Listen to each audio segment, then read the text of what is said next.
To quote that still game episode title, one in, one out. Welcome back to the channel, and it's simple as this: as Abdullah Sima has been called up to the Senegal squad. And here, I salute Abdullah Sima. He's been phenomenal for Rangers this season. I do not begrudge him this, but I mean the ramifications this is going to have for us is quite massive, because it pretty much means he's going to be away the month of January and also like the start of February, and it also depends on how Senegal do in the tournament. But you know, we're here to talk about Sima. I guess we might be having this discussion again about the Africa Cup of Nations. I'm not too sure. I know obviously Dessers could be in that squad.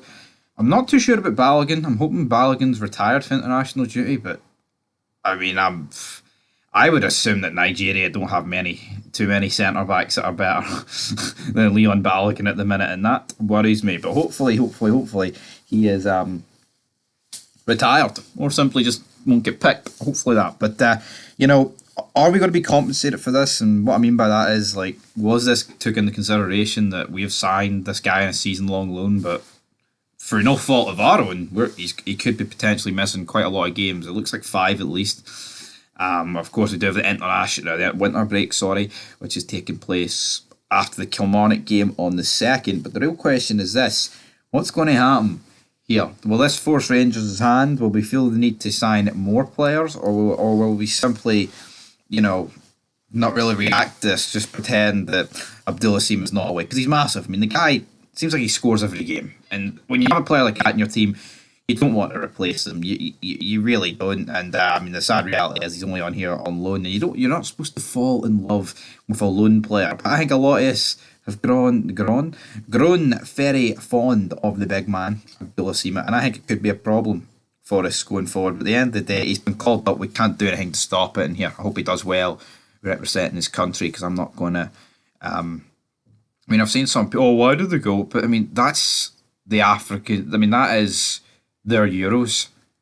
You know, if the Euros took place during the season, even though it would never really do it, like Billy said it did, I mean, who are we to begrudge players going away and playing for their nations? So you have to treat this the same. And, you know, the Copa America, if that took place, I mean, obviously Africa Cup of Nations is a bit different, takes place during the season rather than, like, at the end. But, yeah, it's just one of those things that's happened. And with him playing well, what would you rather? Would you rather Abdullah Sima play pish and be nowhere near the Senegal squad, or would you rather him play out his skin and get in to the Senegal squad? I know I'd rather the latter. But let's talk about Lawrence Shankland. Apparently he's open to new contract talks at Hearts.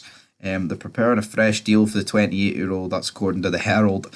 Not exactly ideal if you're a Rangers man and you want us to sign the main man, Lawrence Shankland. Now, the only thing I would say is about this, you know, I don't think Fabio Silva's going to be our only signing. I did kind of talk about the fact yesterday that maybe us signing him, he could be our only signing, but I don't think it's going to be quite that simple. I think the main man, Lawrence Shankland, will be wearing a Rangers shirt come the end of January. He should be. But that's just me saying. We'll have to wait and see. And there will be an Old Firm preview on the channel later. And if there's any other breaking transfer news, because Fabio Silva came out of nowhere. I mean, he really did. I made a fid on him thinking, this will take a couple of days. And then Rangers went ahead and announced it. And you know what? If this is going to be the new Rangers gimmick going forward, will they surprise me? Then go ahead and surprise me some more. Bring in Lawrence Shankland, $3 million bid, put it on the table. Take it or leave it, Hearts. Because, I mean, if we lose Dessers and Sima to the Africa Cup of Nations, man, we need another striker. It's not even a case of, oh, Shankland would be great to bolster our options and chances. No. We need Lawrence Shankland, and it's that simple.